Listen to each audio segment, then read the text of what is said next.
No. We are done with that intro. Yo, what's going on, guys? KrispyFlakes here. Welcome to another edition of Breaking the NBA News Alert. So yeah, we have a lot of very interesting stories. A lot went on with the NBA yesterday, and a lot this morning too. So we have a ton to cover. Before we get going on this, we are starting a new challenge here on this channel, guys. Eventually, man, this series is going to do well, and we are going to be getting a lot of likes out there, right? So we are going to start the like train now. If this video gets to 5,000 likes, I will wear a Kevin Durant jersey for a full week of hosting this show right here, guys. Every single day, 7 days, man, 5,000 likes. But let's go ahead and get started on our first story. So we all know about the NBA superstar prospect. I say prospect because he's still a prospect, not necessarily a superstar quite yet, Zion Williamson. So there's still like concerns about the NBA about his weight, you know, being 6'7", 285 pounds. Guys, go ahead and check out this clip. I'm Alex Kennedy from Hoops Hype, and what I'm hearing is a lot of executives and scouts raving about Zion Williamson from Duke. Now, prior to the start of the season, there were some concerns about Zion. The fact that he's only 6'7", the fact that he has a 6'10" wingspan, and really the main issue was that he's 285 pounds. Now, if he were in the NBA this season, he'd be the second heaviest player in the league behind only Boban Marjanovic, who's 7'3", 290 pounds. So there were some executives that were wondering, could his weight become an issue? If it gets out of control, could that lead to increased injury risk? Could that affect his athleticism? However, after seeing his love of the game, his passion, his work ethic, executives are no longer concerned about that. They feel like he'll be able to keep his weight in check. Now, most talent evaluators admit that because of his unique build and style of play, you're probably gonna have to build around Zion as opposed to just plugging him in like his star teammate RJ Barrett. But there's a reason plenty of teams are tanking for Zion. They feel like he can be a superstar for years to come. I'm Alex Kennedy. That's what I'm hearing. Now, I know personally speaking here, I'm like a hybrid between Porky the Pig and the Tyrannosaurus Rex from Jurassic Park. I'm like 5'8" with a 2-foot wingspan out there, man. I keep literally a bag of popcorn chicken under my desk at all times. He thinks it's still frozen. That's what the pop stands for, popsicle. And so I understand a little bit about maybe like weight issues and things along those lines. And let me just say, Zion Williamson is completely fine. There is no issue with him whatsoever because it's not like it's 285 pounds of pure fat. No, this dude has muscle. This guy can jump out of the building. He literally exploded his shoe. The guy's completely fine. His weight is not going to be an issue whatsoever. Now, yeah, if he goes to the NBA, starts becoming lazy, and that muscle turns into fat, then he starts eating quarter pounders, you know, with cheeses on the daily, then yeah, that's a concern. But you can literally say that about anybody, man. Like, I mean, if Brandon Ingram started eating, double quarter pounders on the daily, it would probably actually help his game. But, 6-7 years down the road, he might start going off in the route of obesity. So for our next story right here, the Bucks and Lakers played last night. As we all know now, Giannis and LeBron both sat out of that game. Did you guys know 2 tickets courtside to that game cost about $7,000? Can you imagine? Just like paying $7,000 to watch these two great, I don't want to say two great teams, this one great team and this other team play against each other? And just like Giannis and LeBron, the 2 star players just completely sit out. Now, I will say, quite honestly, it wasn't like a bad game. KCP did score like 35 points, made like 8 for 12 3-point shots. Chris Middleton dropped 30 points. It was pretty high scoring. So, I mean, it was still a good game, but definitely not what anybody would go out there and pay $7,000 for. I just think that's completely disrespectful. So I want to talk a little bit here about, just the idea of resting NBA players, because that's essentially what's going on. It's always been an issue around this time of year, man. And I really do think, in my honest opinion, I want your guys' opinions in the comment section below, I feel like it should be in an NBA contract to talk about rest days. Because I totally get it. Like, we all have jobs that we take rest days from. So I also feel like NBA players, despite being paid, some of the highest paid athletes of all time, essentially, I still think somewhere in the contract they should get rest days. And they should be written out, in detail about when you can take one. I don't think you should be able to take a rest day when you are playing like in a marquee matchup. And that's, really any matchup that's going to be on national television. In some cases, you could probably say things along the lines of, when a team is over 500, maybe you cannot take a rest day against them. But at the same time, I don't think the Lakers are 500, so it wouldn't quite work out in this case. Just, man, we all know what the marquee matchups are. We all know what the big money ones are out there. We know the ones that we look forward to every single year. I don't know with LeBron James. Luke Walton has no plans to shut him down this NBA season. He went on the record to say that they are a much better team with him on the court. You want to know who else makes a much better team? Lonzo Ball. Yes, guys, they have been missing his defense so much this year since he's been injured. I know there's a lot of Lonzo Ball haters out there, but the fact of the matter, the stats show that they are a better team when Lonzo's in the game. And I do think defensively, he just makes up for a lot of like what the other players out there lack. So yesterday it was reported that the Los Angeles Lakers are heavily interested in Coach Doc Rivers, who is currently the head coach of the Los Angeles Clippers.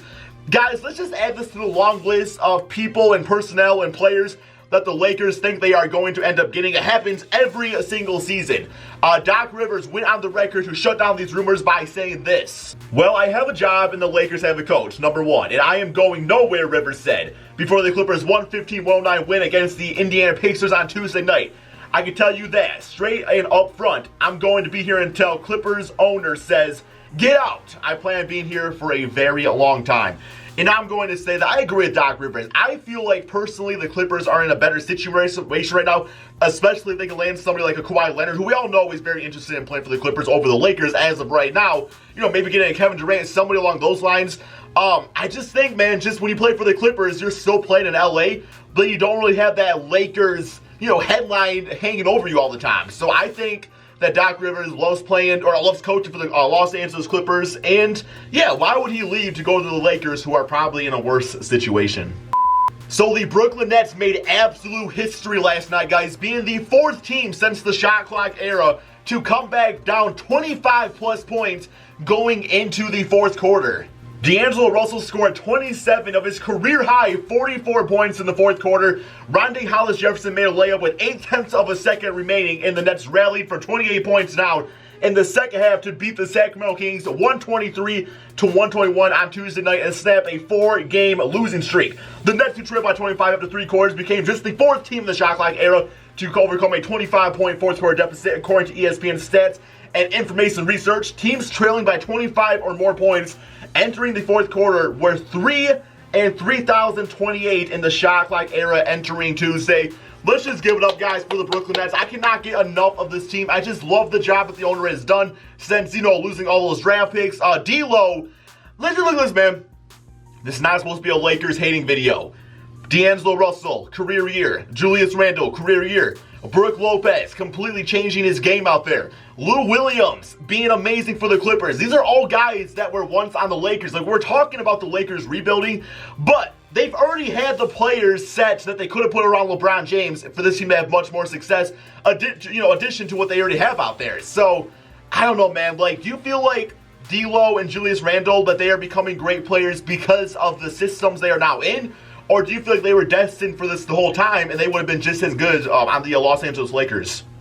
So the MVP of the Houston Rockets, James Harden, just set a three-point record for the most attempts of three-pointers taken in an NBA season, which was previously held by Russell West. I'm just joking, man. Russell Westbrook does not actually have this one.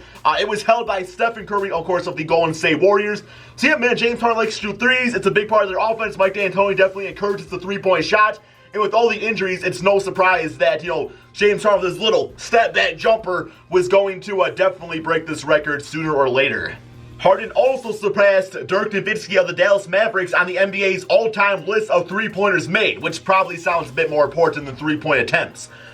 They were tied for 11th until Harden made his second three-pointer against the Hawks, giving him 1,961 for his career. Ray Allen, of course, is the NBA's all-time leader with 2,973. In other Houston Rockets news, Chris Paul actually made a kid cry when he signed his jersey. The kid was reported to say, "Bro, you trash. Get your ink off my threads." I'm just joking, guys. Not really. Chris Paul actually probably made this kid tonight one of the greatest point guards to ever play the game. So yeah, good for that kid. Good for Chris Paul for going out there making time, because a lot of cases where, you know, just the player does not make time for the fan, just because, you know, eventually you take that kind of thing for granted, where it's just like, you know what, man, that's just another fan. I see him all over the place. But no, took the time, signed this kid's jersey, and it was a great thing to watch. So I hope you guys all enjoyed this episode of Breaking the NBA with myself, KrispyFlakes. And remember, if there's ever a certain NBA story you want me to cover, send it to me on Twitter at KrispyFlakes2K, and I will definitely check it out. And remember, guys, we are starting that like train today. Anytime, at any point, one of these videos get to 5,000 likes, I will buy a Kevin Durant jersey and wear it for 7 straight days. But yes, hope you guys all enjoyed. Now, please, man, check out the Twitter question of the day. And remember, you can always respond to these on Twitter at KrispyFlakes2K. I post them on the daily. Thank you all so much for watching, and peace out, my friends. So here are the GOATs of the NBA according to you guys. I do have Aaron Baines listed. Definitely a very solid choice. We have Boban. Escobar says that's an easy pick right there. We got Ansh saying LeBron is the greatest player. Jordan has the greatest legacy, but ultimately, if we are considering the greatest player of all time, LeBron is definitely better skill-wise. Any day, he would beat Jordan 1v1. We have Miguel here saying there is not really any GOAT. If I have to say one, it is MJ, but LBJ is close. Players who are strangely disregard are Duncan, Wilt, Russell, and Magic. We have Gershon Yabusele, definitely a good one right there. We have my man Luke Kennard, Larry Legend Bird. We have LeBron James again. We have Joe Ingles. Yeah, man, Joe Ingles is definitely a GOAT of the NBA. Jordan all day, MJ, and it's not even a debate according to Michael Kondo. MJ or LeBron, they are just too good for most players to try to defend, and their defense is also so good. But you got to say just one. We got Joseph Smith-Pine saying LeBron's defense definitely been missing this season. The U.S. has a bounty on this, man. Yao Ming, I don't really understand that one, but it's all good. Grayson Allen, mic drop. We got Jason Tatum, Bill Russell, of course. We got Jetty Osman, Devin Booker. You guys are freaking trolling like crazy, man. But yeah, I would say between Michael Jordan and LeBron James, as far as the GOAT of the NBA goes, I will say, man, I gotta wait until LeBron James retires, because you can't really tell the story until you finish every single chapter. We have not seen LeBron's total career yet. So for that oh my god, not Darko, man. So for that, Stanley Johnson, come on, man. So for that reason, I am going to say, as of right now, until we see the full legacy of LeBron, I gotta say Michael Jordan. Plain and simple, man.